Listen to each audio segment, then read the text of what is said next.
The clink of silverware had long since died down, leaving the diner practically empty at 2 a.m., save for the hum of a flickering neon sign and the erratic ticking of the wall clock. When the man in the tailored charcoal suit walked in, Clara knew instantly he didn't belong.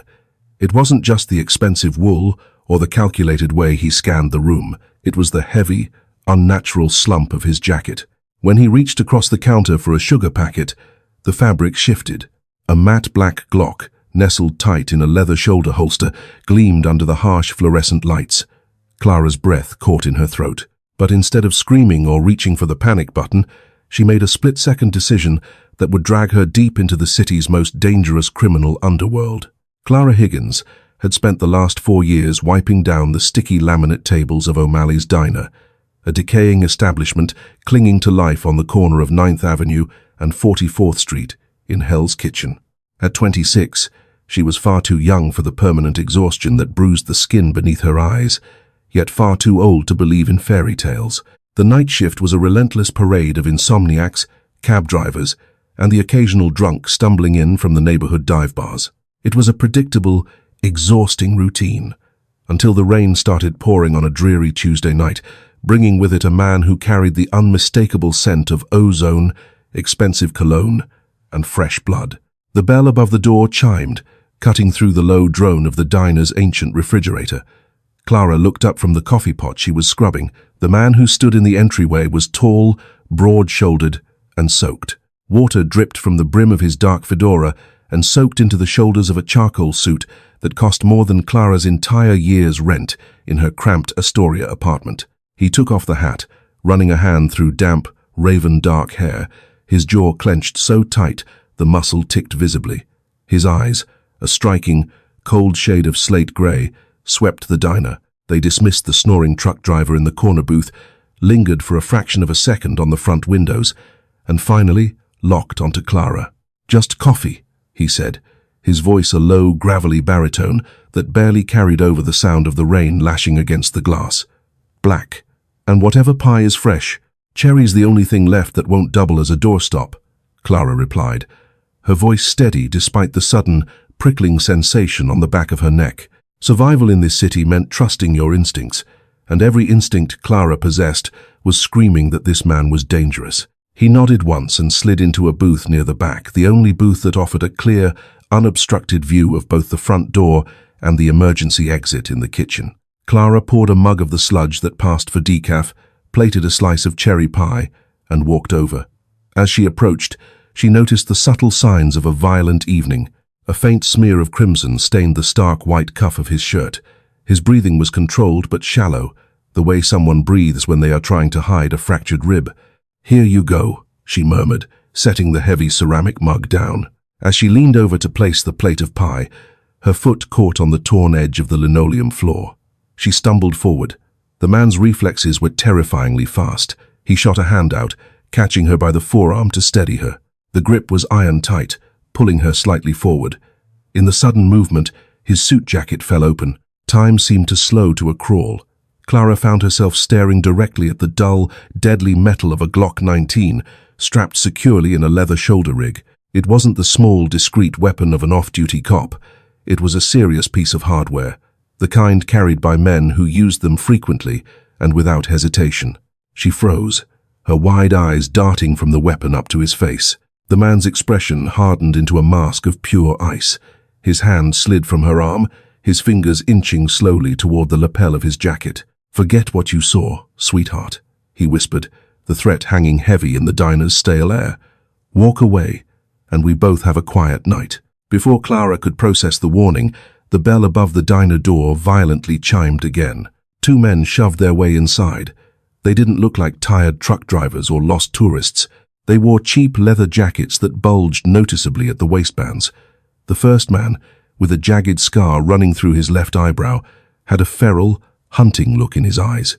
The second, a towering brute with a broken nose, locked the diner's front door with a loud, echoing click and flipped the open sign to closed. Clara recognized the scarred man immediately. It was Ricky the Rat Donahue, a notorious enforcer for the Belmont family, a ruthless syndicate of loan sharks that controlled half the illegal gambling down by the docks. Clara knew them entirely too well. They were the very men who had been terrorizing her family over her late father's insurmountable medical debts. Ricky's eyes scanned the diner. They bypassed the sleeping trucker and landed on the back booth. Clara saw the immediate flash of recognition in Ricky's eyes, followed by a dark, triumphant grin. They had found their target. The man in the charcoal suit tensed, his hands slipping fully inside his jacket. He was severely outnumbered, injured, and cornered. The diner was about to become a slaughterhouse, and Clara was standing right in the crossfire. Panic threatened to overwhelm her, but an entirely different emotion surged forward, a blinding, white-hot fury. These men had threatened her mother. They had broken her brother's arm over a missed payment, and now they were going to ruin the only safe haven she had left. Without thinking, Clara did the unthinkable. Instead of backing away, she grabbed the collar of the man's expensive charcoal suit, pulled him forcefully toward her, and slid directly into the booth beside him. She threw her right arm around his neck, burying her face into his shoulder, effectively shielding his face and his left side from the approaching thugs. "Put your arm around me and laugh," she hissed frantically into his ear. "Do it right now, or you're a dead man." For a terrifying second, Clara thought he might just shoot her to get her out of the way. His body was as rigid as a board, radiating a lethal tension. But as the heavy, deliberate footsteps of Ricky and the brute echoed closer across the diner floor, the man adapted with terrifying speed. A large, warm hand clamped down on her waist, pulling her flush against his side.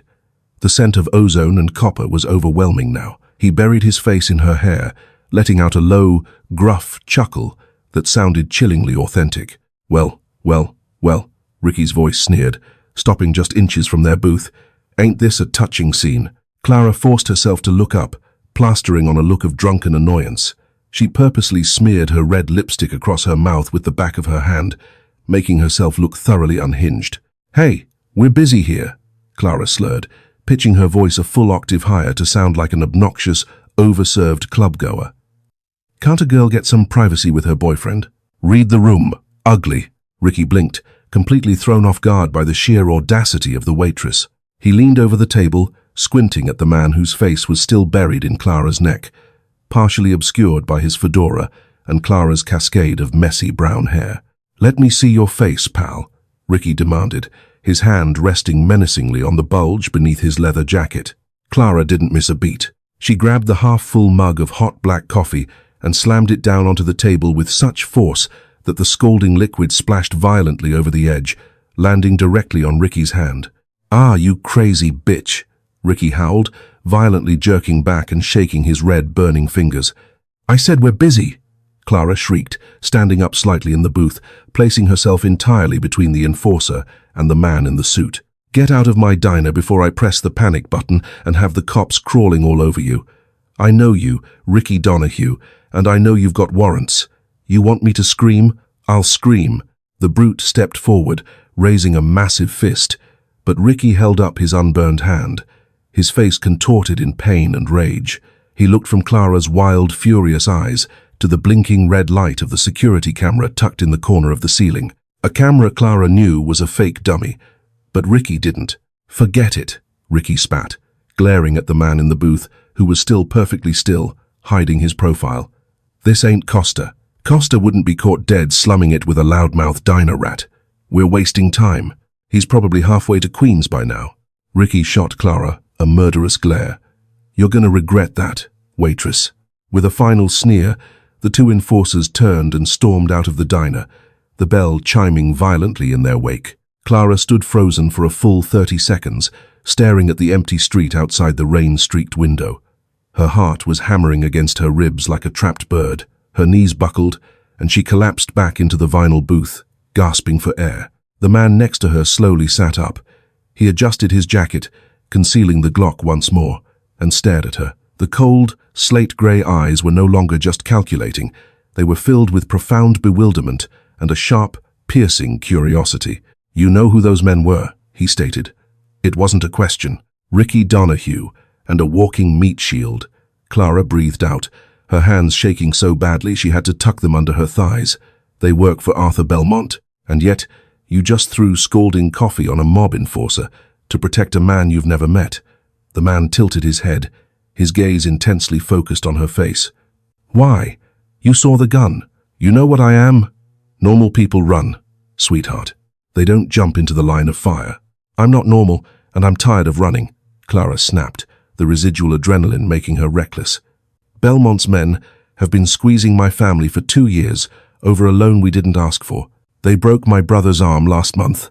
When I saw Ricky walking in here, I don't know. I guess I figured an enemy of Arthur Belmont is the closest thing to a friend I've got tonight." A slow, dangerous smile curved the corner of the man's mouth. It changed his entire face, making him look less like a cornered animal and more like a king surveying his chessboard. "My name is Silas," he said softly. "Silas Costa." Clara swallowed hard. Even in her limited knowledge of the underworld, the name Costa carried weight. It meant old money, ruthless power, and a rival syndicate that had been bleeding the Belmonts dry in a vicious turf war for the past 6 months. She had just saved the life of a mafia boss. "Well, Silas Costa," Clara said, trying to sound braver than she felt. "You owe me for the coffee. And the pie." Silas chuckled, a genuine sound this time. He reached into his pocket and pulled out a thick, silver money clip. He detached a crisp $500 bill and slid it across the table, slipping it under the saucer. "For the pie," Silas said, sliding out of the booth. He paused, his towering frame casting a long shadow over her. "And for your acting skills. But you made a mistake tonight, Clara." She blinked, surprised he had read her name tag. "What mistake?" "You showed Ricky Donahue your face," Silas said, his voice dropping to a grim, serious register. "He might have bought the act tonight, but Belmont's men aren't entirely stupid. When they realize I slipped through their fingers, they'll retrace their steps. They'll come back for the loudmouth diner rat who stalled them." "Let them come," Clara bluffed, though a cold knot of dread formed in her stomach. "I can handle Ricky." "No, you can't," Silas replied bluntly. "But I owe you a debt, and Acosta never leaves a debt unpaid." He adjusted his fedora, pulling the brim low. "Lock the doors when I leave. Don't walk home down the alleys." Without another word, Silas Costa walked out into the pouring rain, swallowed up by the darkness of Hell's Kitchen. Clara finished her shift in a state of hypervigilance, jumping at every rattle of the windows. By 6 a.m., the sun was fighting its way through the smog, and she was finally relieved by the morning staff. She took the subway back to Astoria, her mind racing. She told herself Silas was just being dramatic. She was a nobody. The Belmonts didn't care about a waitress. But the next evening, as Clara walked the 3 gloomy blocks from her apartment toward the subway station for her next shift, the streetlights flickered and died. The hair on her arm stood up. She heard the crunch of gravel behind her. She turned quickly, her hand diving into her purse for her pepper spray. Emerging from the shadows of a narrow alleyway were 3 men. Ricky Donahue was in the center, his right hand heavily bandaged, a vicious steel pipe resting lightly in his left hand. "Hey there, sweetheart," Ricky purred, his scarred face twisting into an ugly grin. "My boss checked the security feeds on 44th Street. Funny thing, turns out Silas Costa walked into your diner right before we did, but he never walked out.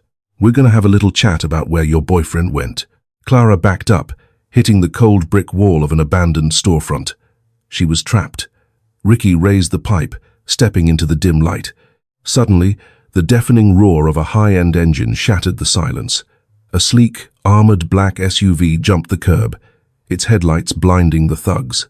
The back door swung violently open, and the unmistakable, terrifying silhouette of Silas Costa stepped out, a submachine gun resting casually against his hip. "She told you," Silas's voice boomed, cold and lethal over the idling engine, that she was busy. The alleyway descended into a suffocating, dead silence, broken only by the heavy, rhythmic thrum of the armored Cadillac Escalade's engine. Ricky Donahue's sneer vanished instantly, replaced by the pale, wide-eyed terror of a man who suddenly realized he had brought a steel pipe to a machine gun fight. The 2 thugs flanking him slowly raised their hands, the cheap leather of their jackets creaking in the damp night air. Silas Costa didn't shout. He didn't need to. The sheer, radiating menace of his presence filled the narrow brick corridor. He stepped fully out of the vehicle, the tailored lines of his dark suit sharply contrasting with the matte black Heckler and Koch MP5 resting with practiced ease against his side. "Drop it, Ricky," Silas said. His voice was a flat, emotionless drawl that chilled Clara to the bone. The steel pipe hit the wet asphalt with a hollow clang. From the driver's side of the SUV, another man emerged. He was built like a heavyweight boxer, wearing a sharply pressed trench coat and a nonchalant expression. He casually racked the slide of a Sig Sauer P 226. "Boss wants to know if we're leaving them in the dumpsters or sending them back to Arthur with a bow on top," the man asked, his Brooklyn accent thick and unbothered. "Neither, Tommy," Silas replied, his slate-gray eyes never leaving Ricky's face. "Ricky is going to be a messenger boy tonight." Silas closed the distance between them in 3 long strides. He grabbed Ricky by the lapels of his jacket and slammed him backward against the brick wall. The impact knocked the wind out of the enforcer. "You listen to me, you bottom-feeding rat," Silas whispered, though in the quiet alley, Clara heard every word. "You go back to Arthur Belmont. You tell him that if he, or any of his debt-collecting scavengers, ever look in the direction of Clara Higgins or her family again, I won't just take his docks. I will burn his entire operation to the ground, and I will start with his house in the Hamptons. Do we have an understanding?" Ricky, trembling violently, managed a frantic nod. "Good. Now run, before Tommy gets bored." The 3 Belmont thugs scrambled over each other to escape down the far end of the alley, their heavy boots splashing through puddles in their desperate retreat. Silas turned, his harsh demeanor softening only slightly as he looked at Clara. She was still pressed against the abandoned storefront, clutching her cheap faux leather purse like a shield, her chest heaving. "Get in the car, Clara," Silas ordered gently, though it was clearly not a request. "I need to go to work," she stammered, the shock scrambling her brain. "If I'm late, Gary will dock my pay, and I need the 12. "You don't have a job anymore," Silas cut her off, stepping closer. He reached out, his large, warm hand wrapping securely around her trembling elbow. "O'Malley's isn't safe. Your apartment in Astoria isn't safe. You crossed the Belmonts to save my life, and in their eyes, that makes you Costa property. Get in." Too exhausted and terrified to argue, Clara let him guide her into the cavernous, leather-scented interior of the Escalade. The doors shut with a heavy, airtight thud, instantly muting the sounds of the city. As Tommy navigated the heavy vehicle through the rain-slicked streets toward Lower Manhattan, Silas opened a sleek walnut console and poured 2 fingers of amber liquid into a crystal tumbler. He handed it to her. "Drink. It's Macallan. It'll help with the shakes." Clara took a sip, the fine scotch burning a fiery, grounding path down her throat. She looked at the man sitting across from her. In the ambient light of the passing street lamps, he looked impossibly handsome, carrying an aura of absolute, terrifying control. "Why were they after my family in the first place?" Silas asked quietly, watching her over the rim of his own glass. "Belmont usually targets degenerate gamblers and desperate businessmen. You don't strike me as either." Clara let out a bitter, humorless laugh. "Medical debt.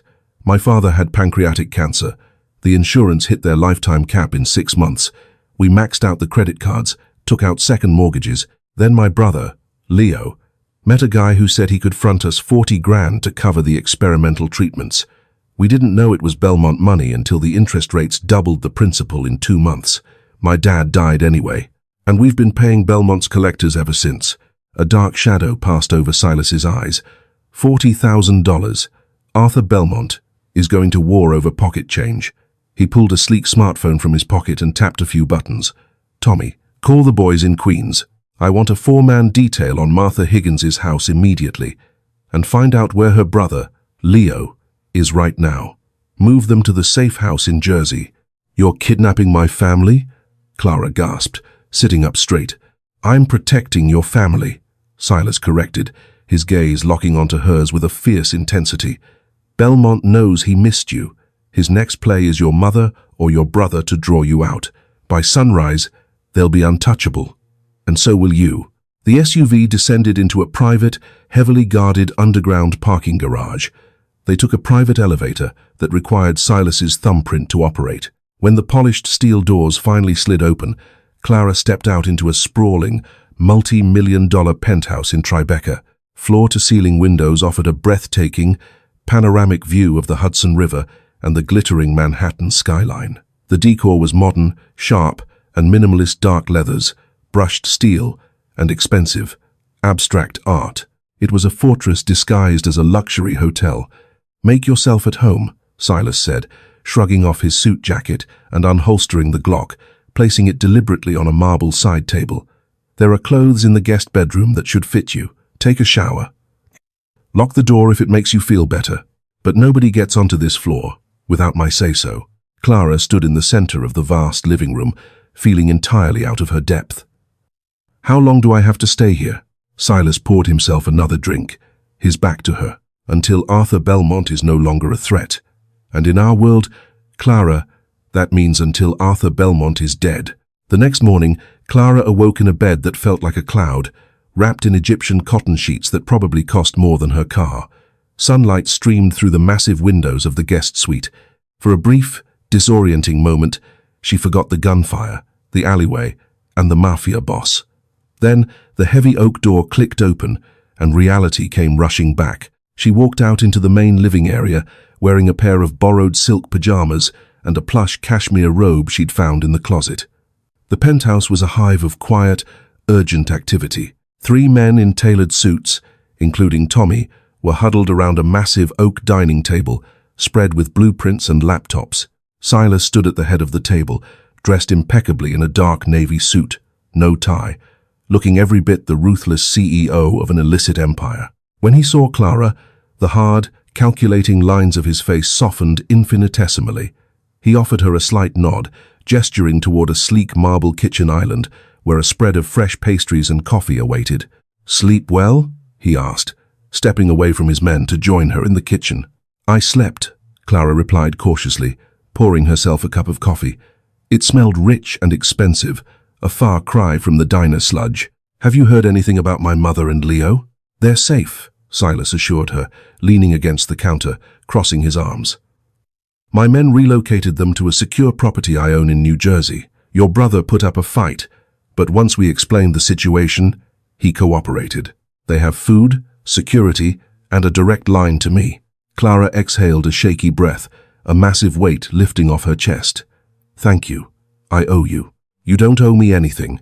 You saved my life at O'Malley's." Silas's expression darkened, his jaw clenching. "Speaking of the diner, we found out how Ricky Donahue knew exactly which alley you were walking down last night." Clara frowned, setting her mug down. "I took a detour because the 46th Street station is closed for repairs. Only a few people knew my temporary route." "Exactly," Silas said softly. "My men did some digging. They had a polite conversation with your shift manager. A man named Gary?" Clara felt a cold dread pool in her stomach. Gary was a sleazy, miserable man who constantly shorted the waitresses on their tip pools, but she never imagined he would be involved in this. "Gary? What does he have to do with the Belmonts?" "Gary has a severe gambling addiction," Silas explained, his voice devoid of sympathy for the manager. "He was in the hole to Belmont's bookies for 15 grand. Belmont's men paid him a visit yesterday afternoon. They offered to wipe his slate clean if he gave them your exact schedule, your home address, and the route you walked to the train." Clara gripped the edge of the marble counter, her knuckles turning white. Betrayal stung sharper than fear. A man she had worked under for 4 years, a man who knew her struggles, had sold her life to a mob hit squad for the price of a used car.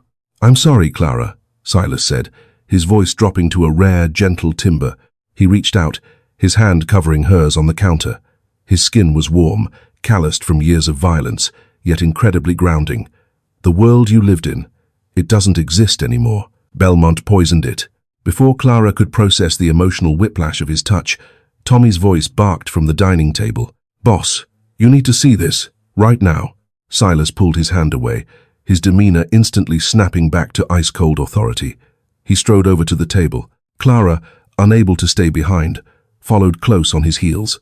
Tommy had a laptop turned around, playing a live news broadcast. The banner at the bottom read, "Breaking. Daylight shootout at Brooklyn warehouse." "That's one of our import fronts in Red Hook," Tommy growled, pointing at the burning building on the screen. "Belmont didn't just send a message, Silas. He sent a damn army. Word on the street is, he's hired outside muscle. Mercenaries from out of state. He's trying to cripple our supply lines while we're distracted playing babysitter." Silas stared at the screen, his grey eyes burning with a terrifying, calculated fury. He slammed a fist onto the oak table, making the laptops jump. He thinks I'm weak because I pulled my heavy hitters to guard a waitress and her family, Silas deduced, his mind working 1,000,000 miles a minute. He turned to Tommy. Mobilize. Everyone. I want the streets flooded with our people. If Arthur Belmont wants a war, we bring it to his doorstep. Lock down the docks, hit his counting houses. Take no prisoners. What about the girl? Tommy asked, glancing nervously at Clara. Silas looked at her. For a moment, Clara saw the immense weight of the crown he wore. He was a man accustomed to dealing in blood and power, and she was a dangerous liability that had suddenly become his most guarded treasure. Clara stays here, Silas commanded. Activate the penthouse lockdown protocols. Nobody in, nobody out. Leave 2 men at the door, 2 in the lobby. He walked over to Clara, standing so close she could feel the heat radiating off him. He reached into his jacket, pulled out a sleek, compact Sig Sauer P365, and pressed it firmly into her hands. I don't know how to use this, Clara whispered, staring at the weapon in horror. Safety is here. Point and pull the trigger, Silas instructed bluntly, his eyes intensely locked onto hers. I am going to handle Arthur Belmont. I will be back for you, but if anyone comes through those doors who isn't me or Tommy, you don't hesitate. Do you understand me, Clara? She looked up into his fierce, protective gaze and slowly nodded. Silas lingered for a fraction of a second, his hand briefly cupping her cheek, a shockingly intimate gesture in a room full of hardened killers. Then, the mafia boss turned, his coat billowing behind him like a dark storm cloud, and led his men out of the penthouse, leaving Clara entirely alone in the gilded cage, waiting for a war she accidentally started. The silence of the Tribeca penthouse was absolute, thick, and suffocating. Clara paced the length of the massive living room, her bare feet padding softly against the heated Brazilian walnut floors. Outside the floor-to-ceiling windows, the bruised purple hues of dusk began to settle over the Hudson River, casting long, menacing shadows across the minimalist furniture. Hours had passed since Silas Costa and his men had walked out the door, plunging into a gangland war that Clara had inadvertently ignited over a slice of cherry pie and a cup of scalding coffee. The compact Sig Sauer felt unnaturally heavy in the pocket of her borrowed cashmere robe. Every time she brushed against it, a cold jolt of reality spiked through her veins. She wasn't just a diner waitress struggling to pay off her dead father's medical debts anymore. She was a pawn, or perhaps the prize, in a bloody turf war between Arthur Belmont and the Costa Syndicate. At 7:14 p.m., the illusion of safety shattered. It didn't start with an explosion or a dramatic crash. It started with a sound so subtle, Clara almost convinced herself she had imagined it. It was a soft, metallic hiss, followed by a muffled thud out in the private elevator lobby. Clara froze near the kitchen island. Silas had said he left 2 men at the door. They were supposed to be immovable objects. Then, the smart home panel on the wall, which controlled the penthouse's lighting and security, suddenly went black. The ambient lamps in the living room flickered and died. The only illumination left was the dying, ambient glow of the city lights bleeding through the windows. Her heart slammed against her ribs. She remembered Silas's piercing slate-grey eyes and his blunt instruction. If anyone comes through those doors who isn't me or Tommy, you don't hesitate. Clara didn't run for the front door. She backed away slowly, her trembling hand reaching into the pocket of the robe and wrapping around the cold, textured grip of the pistol. She slipped off the safety, just as Silas had shown her. A heavy electronic beep echoed from the entrance.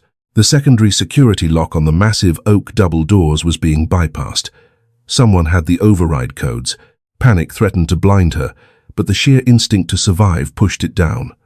Clara darted across the living room and slipped down the dark hallway toward the master suite. She bypassed the bedroom entirely and ducked into the massive, marble-clad master bathroom, slipping behind the heavy, frosted glass door of the walk-in shower. It offered no real ballistic protection, but it provided an angle of the doorway, shrouded in absolute darkness. Back in the living room, the oak doors groaned open. "Check the guest rooms," a voice ordered in a harsh, heavily accented whisper. It wasn't Ricky Donahue. The tone was too disciplined, too cold. Belmont had sent the out-of-state mercenaries. Belmont wants the girl alive to use as leverage, but if she proves difficult, put a bullet in her kneecap. Move. Heavy, tactical boots thudded against the hardwood. Flashlight beams sliced through the darkness, casting erratic, terrifying beams across the walls. Clara pressed her back against the cold marble of the shower, clutching the gun with both hands. She was hyperventilating, the sound deafening in her own ears. Footsteps approached the master suite. They were slow, methodical. The door creaked open. A beam of blinding white light swept across the king-size bed, then over the vanity, and finally settled on the frosted glass of the shower. "Found her," a deep voice rumbled. The silhouette of a massive man filled the bathroom doorway. He didn't look like a street thug. He wore a tactical vest and held a suppressed pistol leveled directly at the shower door. "Step out, sweetheart," the mercenary commanded, taking a step forward. "Or I start shooting through the glass." Clara's mind went entirely blank. There was no clever quip, no scalding coffee to throw. There was only the brutal, terrifying reality of the weapon in her hands. She closed her eyes, raised the Sig Sauer, pointed it directly at the dark silhouette on the other side of the glass, and pulled the trigger. The gunshot in the enclosed marble bathroom was deafening, a concussive roar that physically battered Clara's eardrums. The recoil snapped her wrists back violently, the gun nearly flying from her grip. The frosted glass shattered outward in a spectacular explosion of crystal shards. A heavy grunt echoed through the ringing in her ears.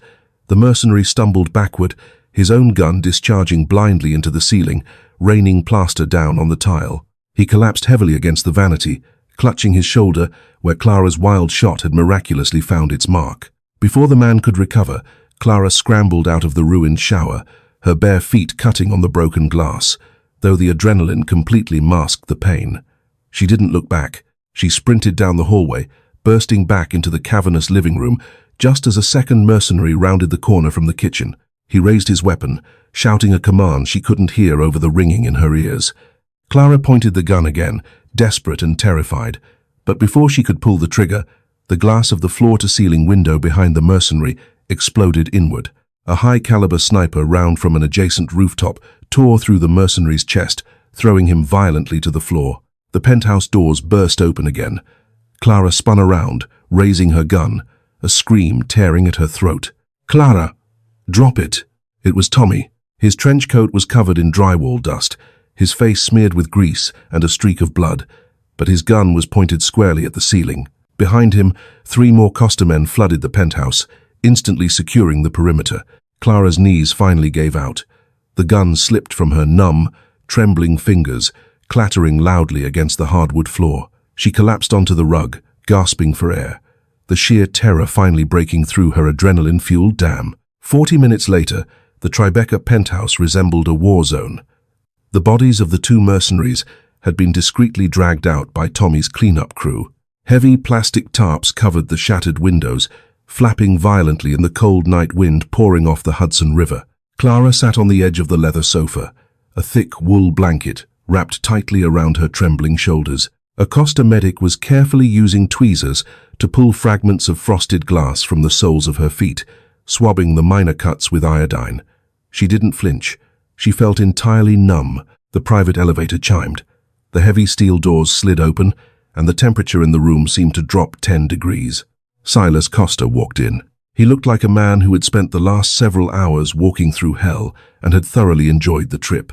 His navy suit was ruined, the jacket discarded, the white dress shirt underneath, heavily stained with soot, motor oil, and a disturbing amount of crimson blood that clearly wasn't his own. His knuckles were split and raw, but it was his eyes that terrified the room.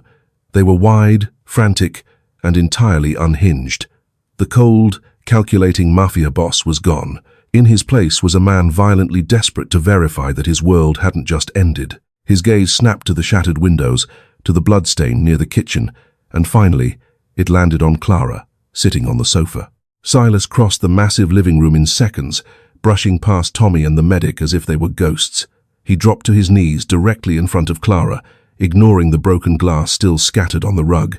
His large, blood-stained hands reached out, hovering for a fraction of a second before gently, almost reverently, cupping her face.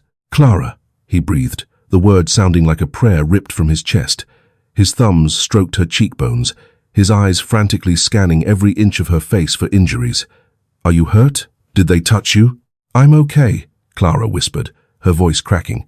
The sudden proximity of him, the smell of cordite, expensive cologne, and sheer, unfiltered danger broke through her numbness. Tears welled in her eyes, spilling over her lashes. "I shot one of them, Silas. I shot a man."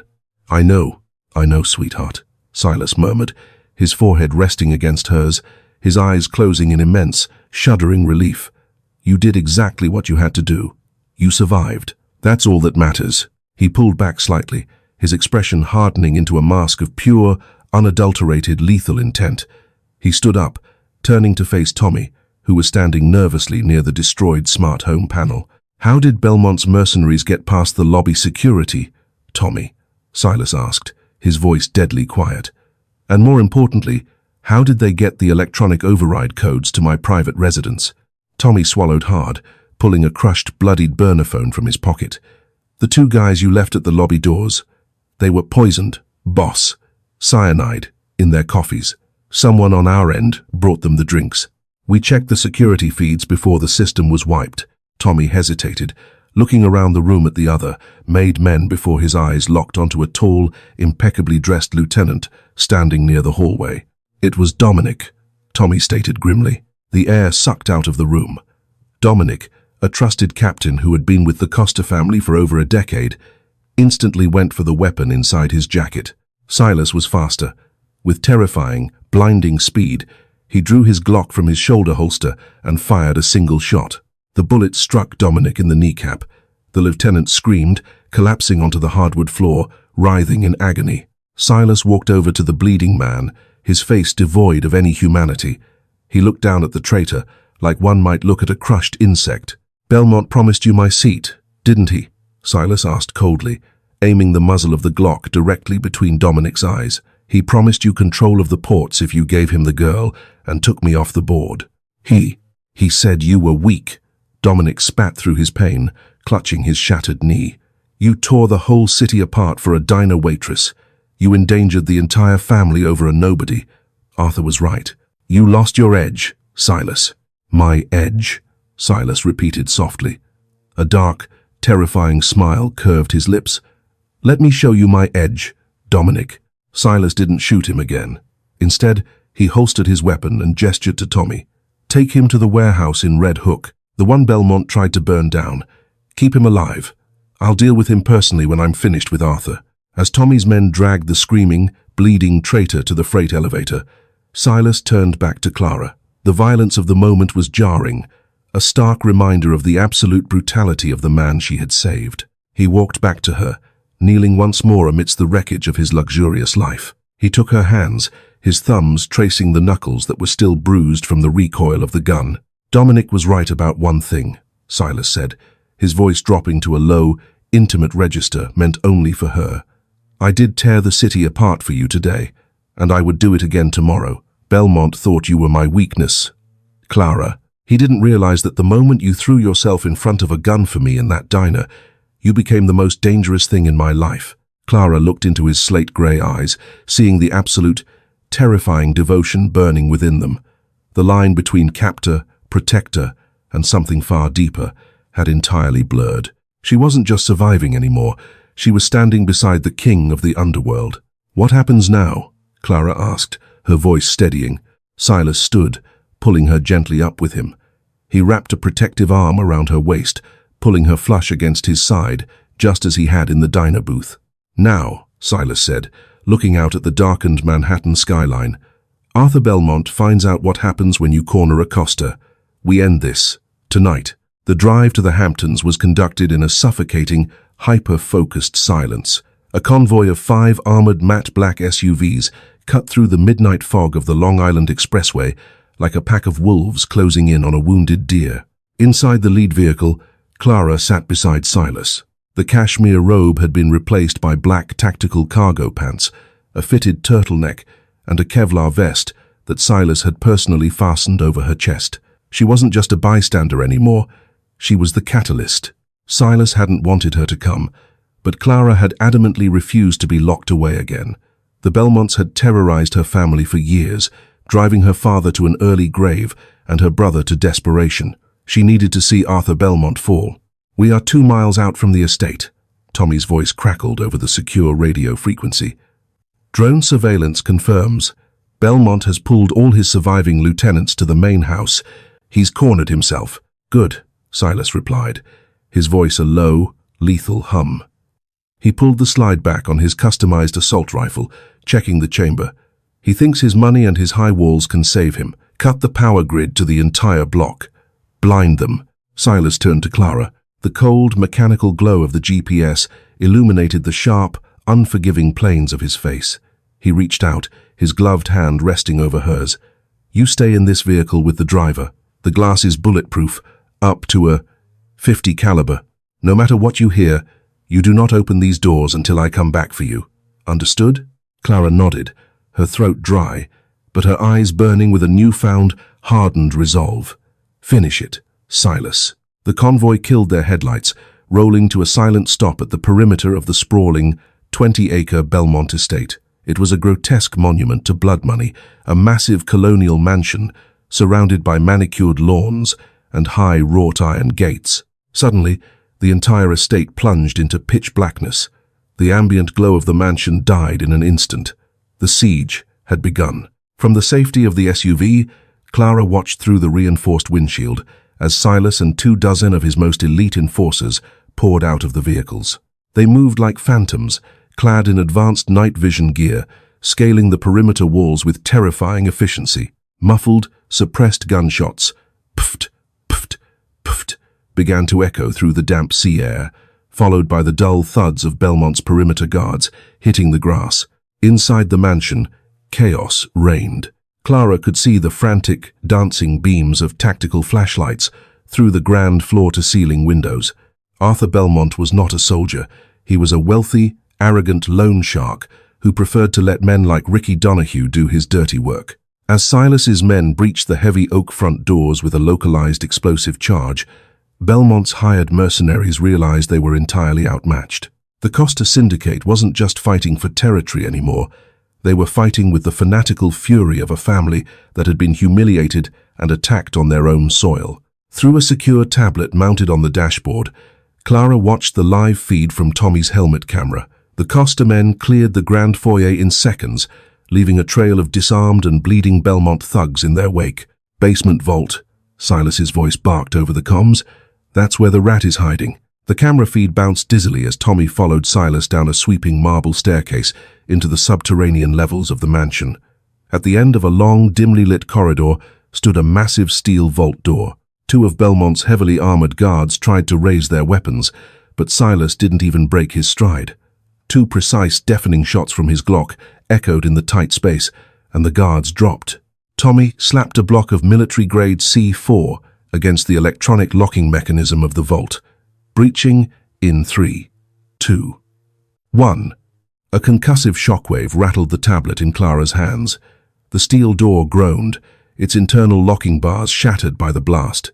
Silas kicked the heavy door open and stepped into the panic room. Arthur Belmont was a stark contrast to his terrifying reputation. He was a balding, portly man in a rumpled silk smoking jacket, cowering behind a massive mahogany desk covered in stacks of bearer bonds and emergency cash. Kneeling beside him, trembling violently with a gun pointed nervously at the doorway, was Ricky Donahue. "Drop it, Ricky, or I take your hands," Silas commanded, his assault rifle leveled squarely at the enforcer's chest. Ricky took one look at Silas's eyes, let out a pathetic whimper, and tossed the gun across the room. He dropped to his stomach, lacing his fingers behind his head. "Costa!" Arthur Belmont shrieked, his face pale and slick with sweat. "You're insane. The Commission will have your head for this. You can't just storm my home. You sent mercenaries into my private residence." "Arthur," Silas said, his voice eerily calm, contrasting violently with the massacre he had just orchestrated. He slowly walked around the desk. "You targeted a civilian. You poisoned my men. The Commission already gave me their blessing to eradicate you like the parasite you are." Belmont backed away, hitting the cold steel wall of the vault. "I'll give you the docs. I'll give you the offshore accounts. I have 50 million in untraceable crypto. It's yours. Just let me walk away." Silas stopped right in front of the trembling mob boss. He slowly lowered his rifle, letting it hang from its tactical sling. He reached into his pocket and pulled out a small, crinkled piece of paper. He tossed it onto the desk. Belmont looked down. It was a medical bill. Specifically, an overdue notice for Clara Higgins's late father, stamped with a predatory interest rate and the insignia of one of Belmont's shell companies. "You think this is about territory?" Silas asked, his voice dropping to a terrifying, deadly whisper. "You broke a good man's family over a few $1,000s. You terrorized a woman who has more courage in her little finger than you have in your entire bloated empire." Silas grabbed Belmont by the collar of his expensive silk jacket, effortlessly lifting the older man onto his toes. "And worst of all, Arthur, you made her cry." Silas didn't use the gun. He simply threw Belmont violently to the ground. He looked at Tommy. "Strip the servers. Drain the accounts. Every penny he has goes into the offshore ghost accounts. Then, leave him for the feds." An anonymous tip to the FBI just went out with the location of his ledger. Belmont sobbed on the floor, realizing his fate was worse than death. A mob boss without money or power, handed to the federal government, wouldn't survive a week in a maximum security prison. His former associates would ensure his silence permanently. "What about the rat?" Tommy asked, nudging the cowering Ricky Donahue with his boot. "Break his other hand," Silas said coldly, turning his back on them. "And tell him if I ever see his face in New York again, I'll bury him under O'Malley's diner."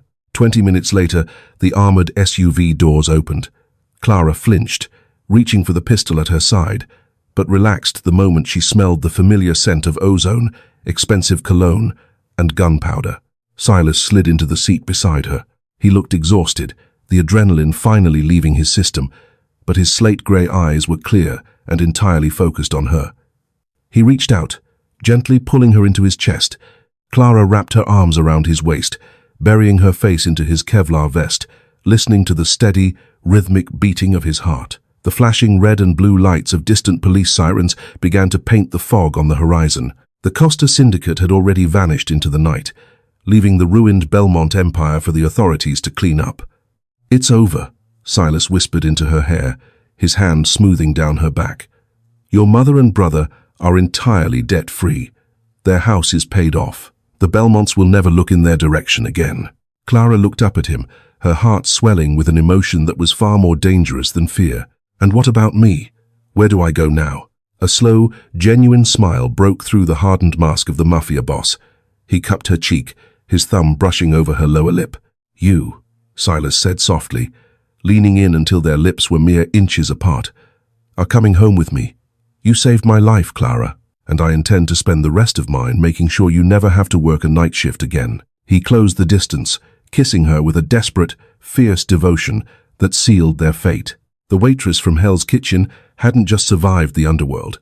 She had conquered it, standing side by side with the man who ruled it all. What a wild, adrenaline-fueled ride, from a terrifying midnight encounter in a rundown diner to a full-blown mafia war. Clara's sheer courage and split-second decision to protect a dangerous stranger completely altered the course of her life. She went from struggling under the crushing weight of ruthless loan sharks to bringing down the entire Belmont Empire, finding an unexpected, fiercely protective romance with Silas Costa along the way. This story proves that sometimes the biggest risks yield the most incredible rewards, and true power isn't just about the guns you carry, but the loyalty you inspire. Did this incredible story of survival, mafia turf wars, and undeniable romance keep you on the edge of your seat? If you loved this deep dive into the criminal underworld, hit that like button, share this video with your fellow drama lovers, and don't forget to subscribe to the channel for more gripping, real-life inspired storytelling. Let me know in the comments below, would you have covered for Silas in the diner? See you in the next one.